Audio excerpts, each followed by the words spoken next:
Welcome to the Milestones Motivation and Money Podcast, hosted by Angel Radcliffe. Tune in as we discuss finances, success stories, and inspiring vibes that will help nurture growth. Hey, everyone. Welcome back to the podcast. On today's episode, I have a very special guest, Kelly Hoey, who is a networking expert. So Kelly is the author of Building Your Dream Network, Forging Powerful Relationships in a Hyper-Connected World. She also hosts the Build Your Dream Network podcast. She's a speaker and a source for networking insights, several notable mentions, which include major publications such as Forbes, Business Insider, Fast Company, and she's an investor into 2 emerging tech funds. So Kelly, welcome to the podcast. Thank you for having me. I'm thrilled to be here, Angel. I am so happy to have you to have this conversation of networking and relationships. It's one of my favorite topics and definitely something I try to instill into others. Looking into what you do and your background, I was like, oh my gosh, like she's so empowering and she's into so many other things. And you're well-versed in entrepreneurship, it seems. Kind of funny for someone who started off as a lawyer and had a very linear and traditional career. So life is so funny, the twists and turns. So how about you give us a little bit more about your background? I had a very traditional start to my career. Maybe it's sort of testimony to the power of networks and continually building relationships. So I was a corporate attorney for 12 years. I then moved into law firm management and did both professional development as well as marketing. It was when I was in the marketing role and researching, I'm going to say the features I wanted to have in the firm's alumni program that I was building, that I got really involved in an external business network for women. And my activity in that network led to an unexpected opportunity being, presented to me. And I became the president, the first global president of that business network. And then that put my skills and, talents and ideas in front of a much bigger audience. And then that led to the opportunities such as co-founding a startup accelerator, being the interim CMO of an emerging tech company, and then ultimately kind of standing still for a moment and going, what is the common thread in all these crazy things? And that's what led to writing Build Your Dream Network. Awesome. I was actually going to ask you, how did you get into writing a book? And it's a little bit more than traditional books. Most people self-publish, but you're actually with a publishing company. So my book is published by Penguin Random House. And maybe the networking lesson in terms of the idea for writing a book, unless it was buried really deep in my Neanderthal brain of this dream and ambition to write a book, it was never a bucket list career item for me. And sometimes you just need to stop and really pay attention to what your network sees in you. What my network saw in me was, one, that I did approach this idea of networking differently. 2, they liked what I wrote when I was blogging and sharing ideas in a newsletter. So that when I said, maybe I should write a book, my network was like, woo, yay, finally, we've been waiting for you to do that. Kind of cheers and confetti falling from the sky. Their enthusiasm really pushed me forward. So sort of as an idea for people listening to this podcast, stop and look and listen to what your network sees in you. What do they ask you for? What are the types of things that maybe you flip off so easily? That could be your secret sauce. That could be your next idea or your next kind of career path. And I have 2 books as well. So that's a commonality between us. But I went the self-publishing route. And I'm always thinking of how do you go about getting a book deal? Do you mind giving us some insider tips on that? Tap your network is what you do. So literally my getting the book deal. And first, let me stop there for a second. Kudos on you on writing 2 books and self-publishing. That's amazing. Absolutely amazing. And for me, as I was saying, that the path to getting Build Your Dream Network published and which route I chose to go in publishing my book all came down to conversations I had with people in my network. I often think in terms of networking, what's the problem you want to have solved? For me, my problem or the challenge or the thing I had questions on that I needed to tap people for answers was, how do you get a book published and where do you start and what do you do? So rather than going to my network and asking a big question of, hey, everybody, imagine a post on Facebook, hey, everybody, I want to publish a book, who can help me? Instead, I started making a checklist of almost all the items that I was thinking about, like, how does the publishing industry work? Which there's various options. Which one is the right one for me? How do you write a book proposal? How do you write a damn book in the first place? I don't know about you, but I read a lot of fiction. So when I think about writing, I always default to fiction writing. So the thought of writing like J.K. Rowling does, or Margaret Atwood, or Toni Morrison, I was like, okay, if that was like almost, I want to say, overwhelming in awe of imagining writing something like that. So it was like, those were the questions. And then I kind of went to people in my network and knocked off the answers. So when I talked to someone, Angel, about what was the purpose and reason for writing the book besides helping people and transforming the way we think about networking and building networks, it was to kind of be a platform for my kind of next career pivot. And so on the basis of that, I understood that I first needed to go the publisher route, which means I needed to find a literary agent. So sort of this tree of discussion of how I got this, it was sort of like, find what I wanted to do, ask someone in my network. When they gave me the answer that said you need to find a publisher, it's like, okay, who in my network may have gone that route? How can I talk to them about how this works? Oh, I need to put together a book proposal. All right, what's in a book proposal, right? Once that's in a certain shape, all right, how and where do I find literary agents and where are the sources for that? Or maybe who can make introductions?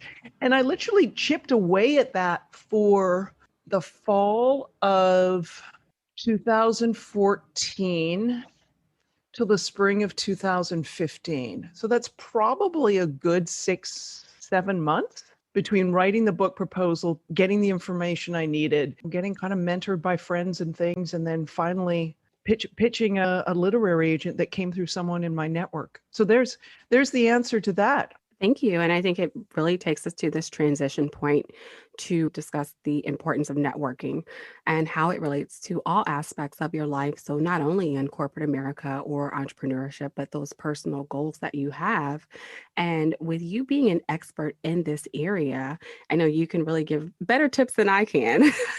I'm always saying your network is your net worth. But I did see something very interesting on your website, which was more like 3 steps to networking. Can you walk us around that? And what's your approach when you are talking to someone who wants to build their network? When I think about networking, and some of this is going to pick up and dovetail with a recent podcast episode of yours with Daniel and his career advice that he gives to high school and college students. And he was really talking in that job search about clarity. And when I think about when you're starting to network, and maybe tap your network for ideas and solutions, you need to have clarity, like hyper clarity on what it is that you need help with. There's a difference between taking my own example, going to my network and saying, I want to write a book, can anyone help me? Which is a kind of a big amorphous question, which requires your network to then ask you a bunch of questions so that they can pinpoint whether or not they can help you. And some people may not be up to that. I mean, that might just be too exhausting or fatiguing for them, versus really getting specific in terms of what it is that you want to know and who is the right person to answer that question. So when I always think about starting your networking, it's like, what's your goal? What's your focus? Get really hyper clear on that. And it may be you've got, I want to find a job. Then you've got sub questions after that. So think about, what do you need? What is it you're trying to achieve? Then once you kind of have that done, get really specific on who are the people who can help you. And some of that may be people, some of it may be, well, I don't know if they know, but they might know someone who knows. Or it may be, okay, I don't have anyone in my network, but who are the type of people I need to meet who can help me? And then once you've done that, then think about the networking activity. So most of the times with networking, I think people think about the end thing first, Angel. They think about the activity of networking. Like, what's the event you're going to attend? Or, all right, what's the post I'm going to make on social media? Or who am I going to email to ask for an informational interview? You sort of jump to the activity. And what I'm asking you to do is kind of flip this networking equation on its head. Start with where you want to go. Then think about the people who could help you. And then as for the activity of networking, think about the best way to reach that particular person. Because your goal in networking is to be heard, which means you need to understand how the other person receives information or engages. And you've got to pinpoint that if you want to cut through all this networking noise and distractions that are out there. So let's talk about networking and building a strategy for someone who is walking into a conference. Of course, we're in this whole virtual world of COVID, but think about those big conferences that people sign up and pay all this money and go to, and they have these high hopes of meeting people. I want to give you a few things that I've done before, and then of course you can tell like if they're correct or what the improvements are, or someone who's listening, what their plan of action should be. So typically when I'm heading to a conference, I of course have business cards prepared. Depending on how large the conference is will determine how many cards I'm ordering. But also one thing I started to do along the years is actually looking at the agenda, looking at the speakers, and I would look up every single person on LinkedIn. I would write something next to their name, something interesting. So if I ran into them, had a question, but also making sure that I was following up after the event and sending a note on LinkedIn and telling them how I enjoyed their speech and really trying to build that relationship before you go in with the ask. But from your perspective, what should someone be doing? Are those proper steps? Do you have anything to add on to that? Oh, can I send you a gold star? Seriously, like it kind of goes back to that equation. Like, what's the reason for going to the conference? Because as you noted, these things can cost a lot of money. Even online, there's a cost, even if it's free, it's your time. So sort of thinking, why are you choosing to spend your time and your money there? And then thinking about, all right, what on the basis of that, what's the outcome or engagement that I want to commence? Because again, you've hit the nail on the head. A conference is the start of an engagement with someone. If you think about your own personal life, whether it's hanging out with friends and they introduce you to someone new or in class, I mean, sometimes we meet kindred spirits. Sometimes there is love at first sight, but a lot of the time it's, all right, you got to get to know someone. And we kind of forget that with conferences and events. We think, oh, well, no magic happened when I paid that money, or no magic and I showed up. And the reality is it's the start of the opportunity to network and build a network, as opposed to the start, the middle, and the end. So the idea of having clarity on why you're there, looking over the agenda, maybe talking to people, if you haven't attended an event before, maybe talking to other people as to whether or not they've ever attended this, particularly in a professional sense. We may turn to colleagues or other people to say, hey, I've just seen this association event or this industry conference. Have you ever attended? If so, can you tell me about it? If not, why not? Maybe they don't know about it. Maybe they heard negative things. It's not only attending gives you a chance to build a network, the prospect of attending gives you a chance to engage your network and start a dialogue with them, which is always helpful in strengthening relationships.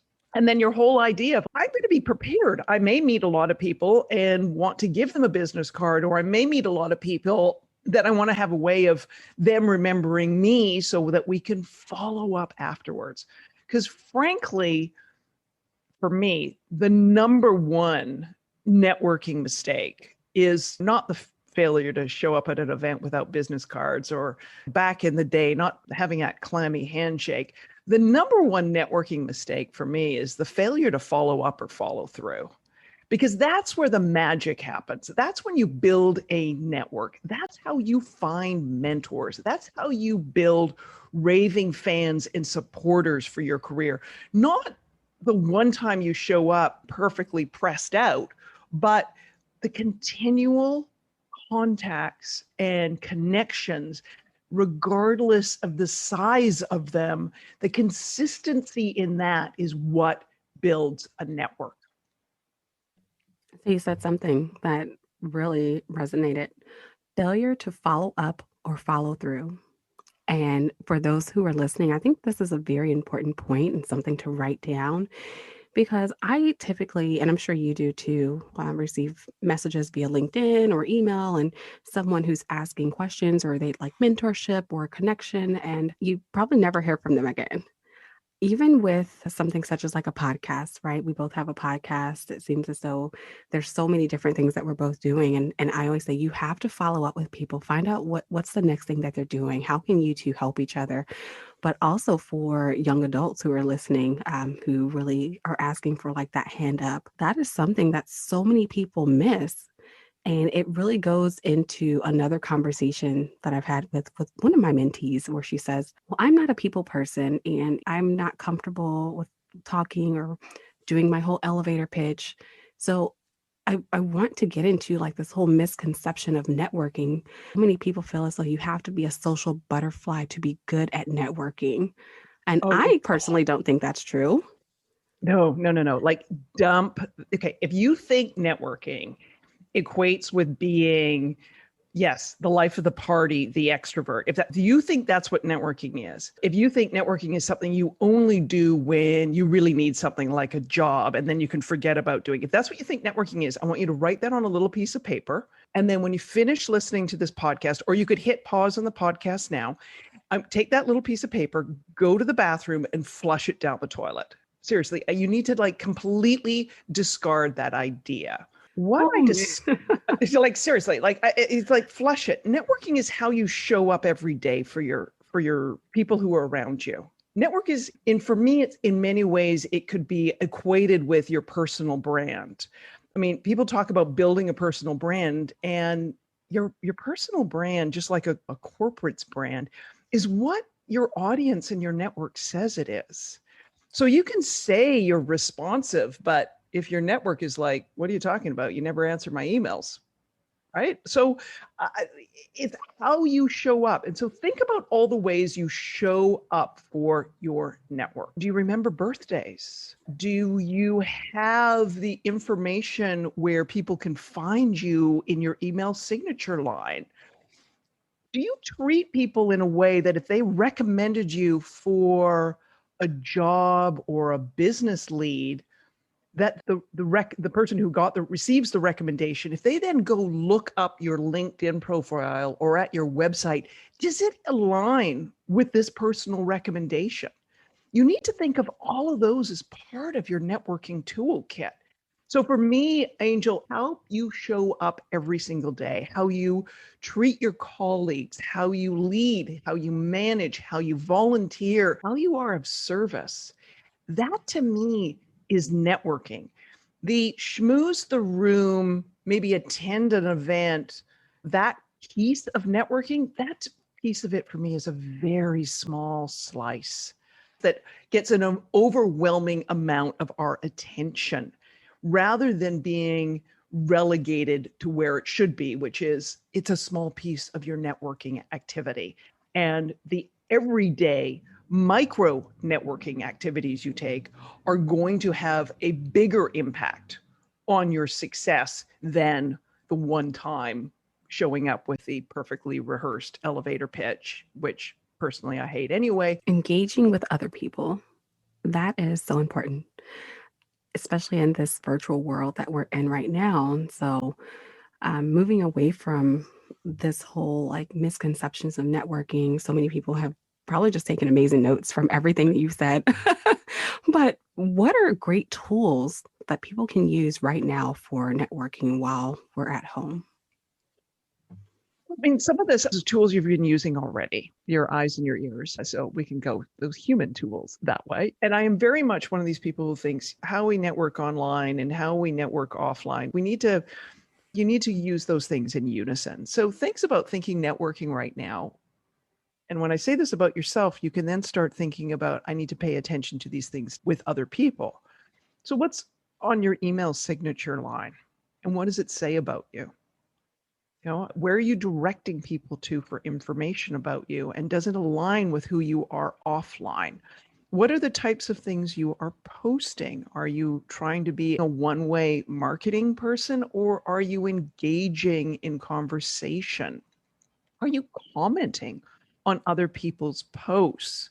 Are you invested in the long run and a longer timeline of engaging with people? I think the more of your personality that you can bring online, the more likelihood of building true connections offline. Those are kind of some of the things. I think little things matter.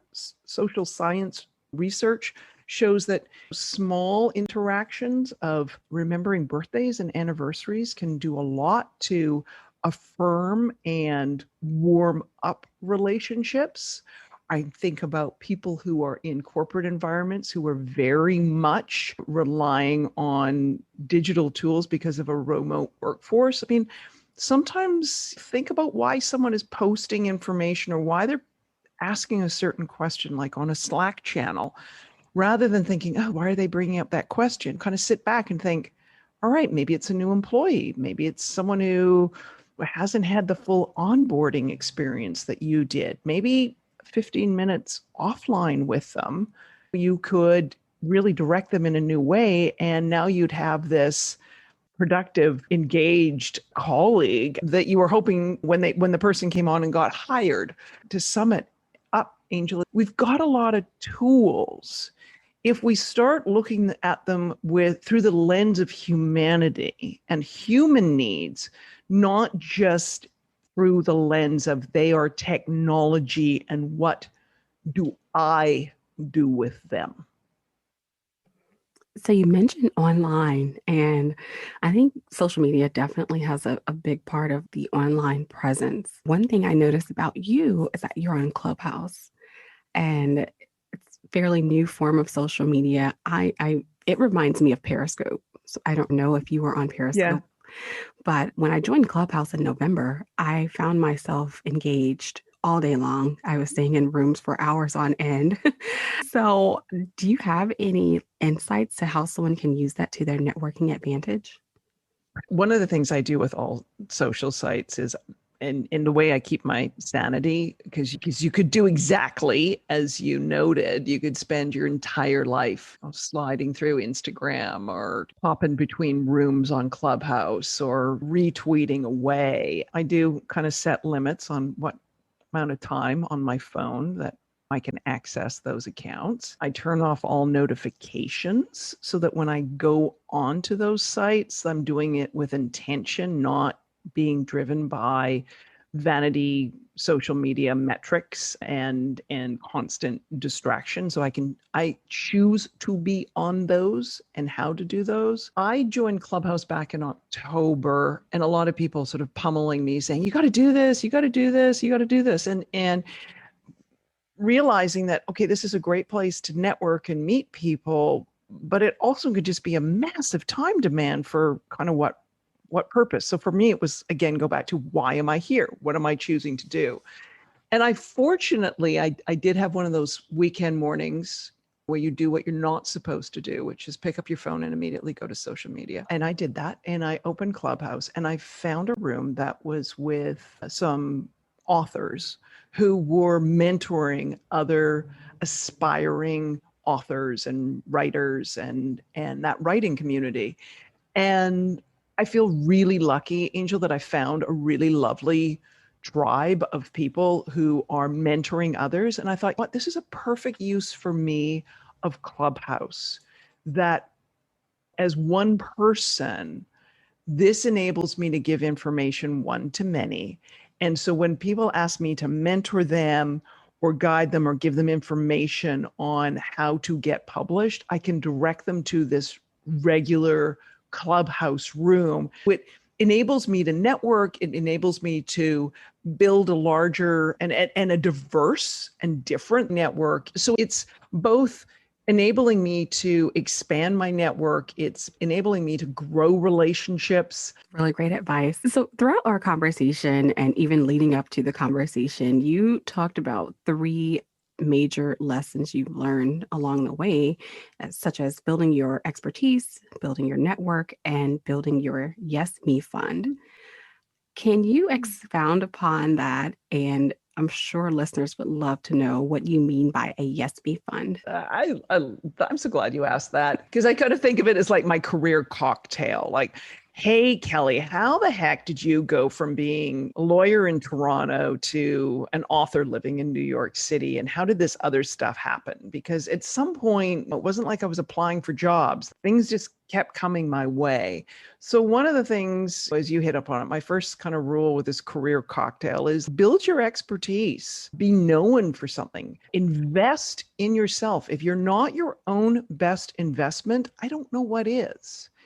And don't wait for somebody else to pay for that course or give you the time off to go and learn that new skill or gain that knowledge. I mean, that's yours. I mean, we have not reached the age that this information is a microchip inserted in your brain that an employer or someone extracts because they own the information. This is yours. You walk away with this information. So make it your investment in yourself. And then the second one, obviously, build your network. I mean, it takes time to build your relationships. So build them before you need them, and ensure it's a diverse network, because you don't know where your next opportunity is. A misconception about networking is we need to network up the corporate ladder or up the food chain, so to speak. But we're in a day and age where that connection, that opportunity, the linchpin production to the next thing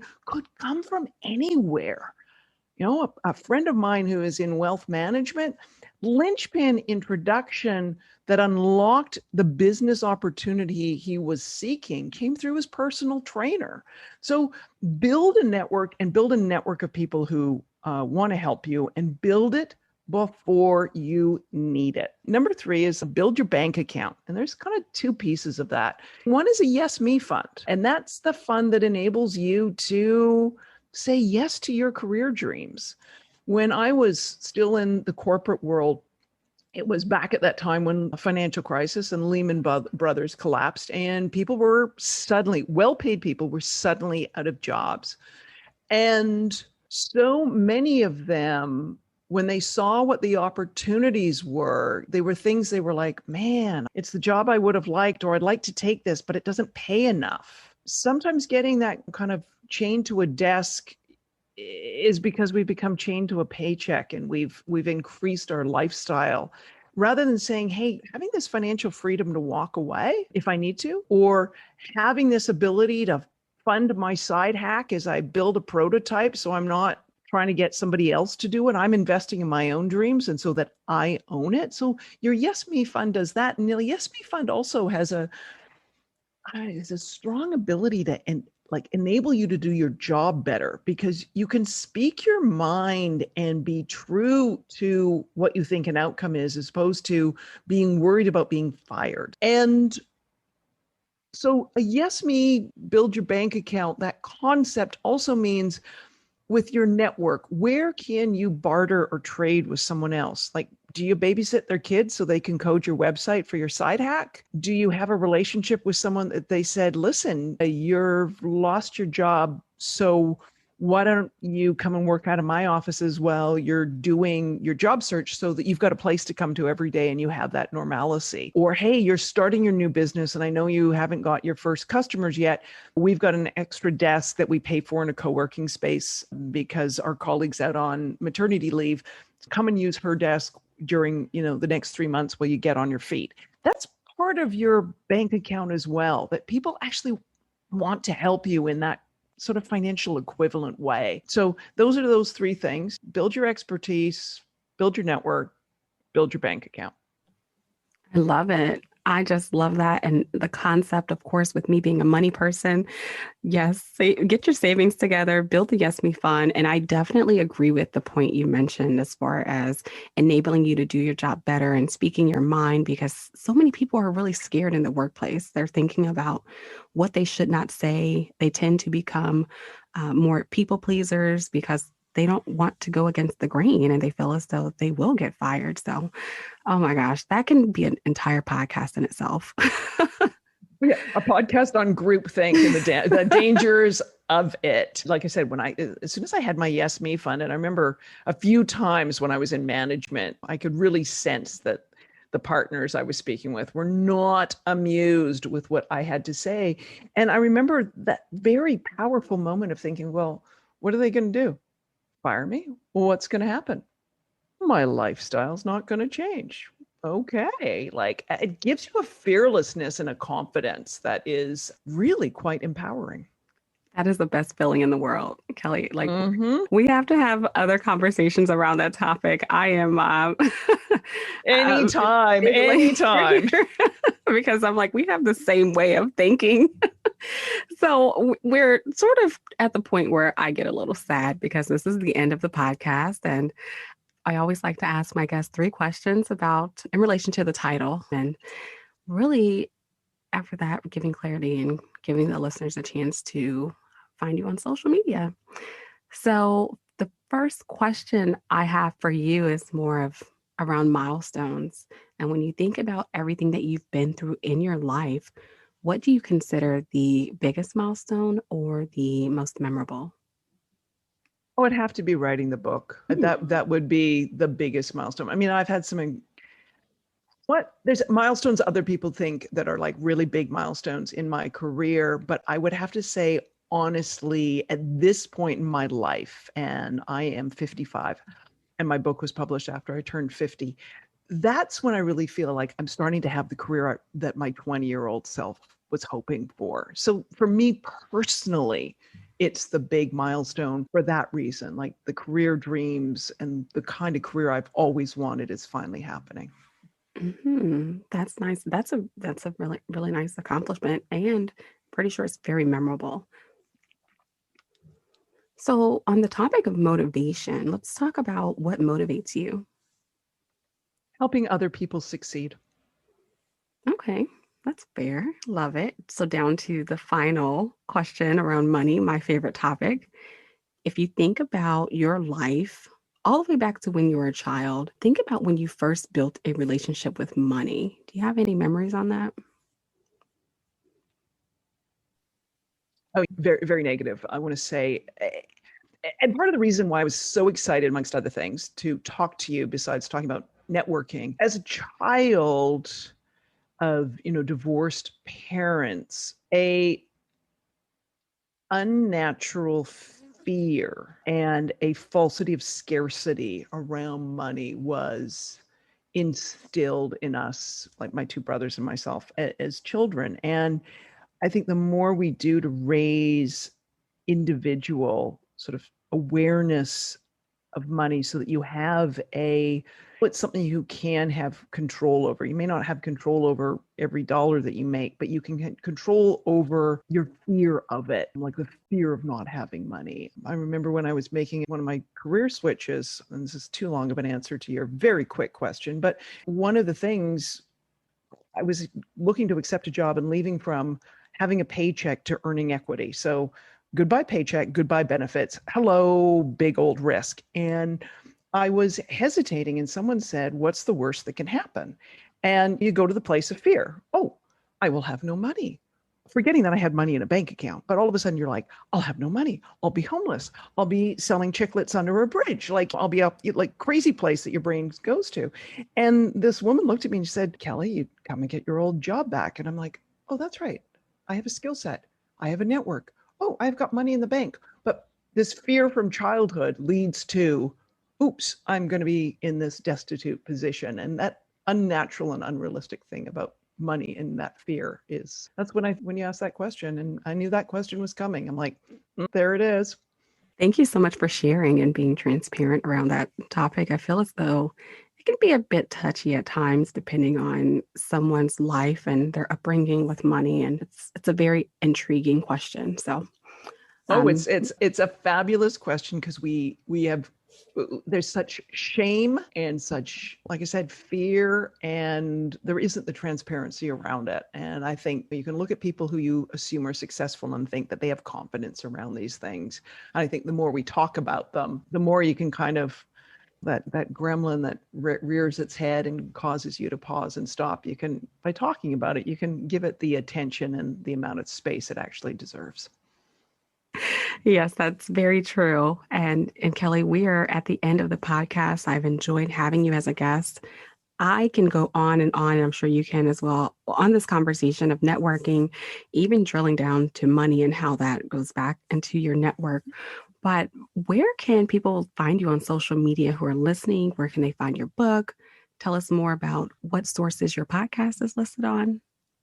I was saying the easiest place to find all this information, because it has direct links to my social handles and where you can buy my book and where the podcast is on Spotify, Apple Podcasts, et cetera, is to go to my website, which is jkellyhoey.co. That's jkellyllyhoey.co.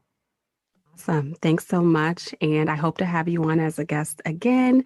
Everyone who's been tuned in, I hope you've got some great nuggets. Rewind and go back and take some more notes. Reach out to Kelly for some amazing networking tips, and we will see you. Thanks for listening. Stay connected with Angel online on Instagram, Twitter, and Facebook at Miss RMBA. That's MISSRMBA.